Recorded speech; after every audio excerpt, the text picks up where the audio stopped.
नमस्कार महाराज. मक्क्यामध्ये सगळ्यात मोठा प्रॉब्लेम जो आता सध्या दिसतोय की खालून मक्का बसायला लागतो आहे. म्हणजे जेव्हा तो निसायला लागतो, जेव्हा तिथं कणीसमध्ये यायला लागतो, असं कणस निघायला लागतात किंवा भुट्टे निघायला लागतात, तेव्हा हा बघा हा खालून कसा प्रकार होत चालला आहे.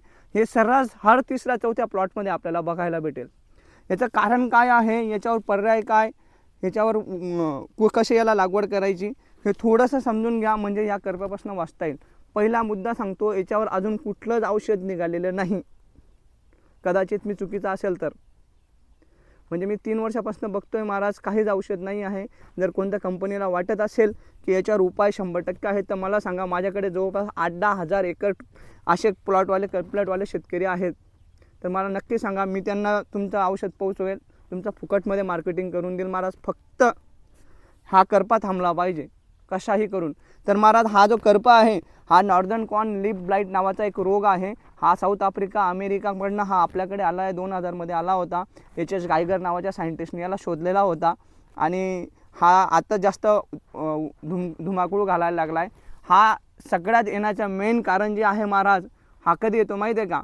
जेवढं जास्त ऊनमध्ये सापडेल तेवढा जास्त हा करपा वाढतो. आता इकडे आमच्याकडे आता सर्रास मोठ्या प्रमाणात ऊन पडायला लागलं आहे, जास्त गरमी व्हायला लागले. तर जेवढी गरमी होईल ना तेवढा हा करपा असा वर जाईल महाराज. हा कमी जास्त प्रमाणात तुम्हाला प्रत्येकाकडे बघायला भेटेल. तुम्हाला जर याच्या खरोखर याचा गरमीमुळे इफेक्ट होतो का नाही हे जाणवायचं असेल तर जिथे सावली पडत असेल ना, एखादी झाड असेल, झाडाखाली जर तुमचे हे थोडाफारचा जो भाग असेल तर तिथे जाऊन बघायचा महाराज. तिथे हा प्रकार तुम्हाला दिसायला भेटणार नाही. तर माझा सांगण्याचा एकच मुद्दा आहे, याच्यावर कुठलेही औषधं खर्च करून पैसे घालू नका. पहिलेच लंबा लागतोय. आणि दुसरी महत्त्वाची गोष्ट की लावताना नोव्हेंबर 5 नोव्हेंबरच्या पहिले मक्के लावण्याचा प्रयत्न करा. म्हणजे आतापर्यंत मक्के तुमचे निसवाड होऊन हार्वेस्टिंगला आले पाहिजेत. नाही तर उन्हाळ सापडाल तर तुम्हाला अशा प्रॉब्लेमना सामोरं जावंच लागेल महाराज. तर नक्कीच तुम्ही अशा प्रॉब्लेमपासून जर वाचायचं असेल तर अशा पद्धतीने तुम्ही मार्ग स्वीकारा. तुम्हाला खूप मदत होईल नुकसानीपासून वाचायला. जय हिंद, जय महाराष्ट्र. जरा कोणा फोन होणार.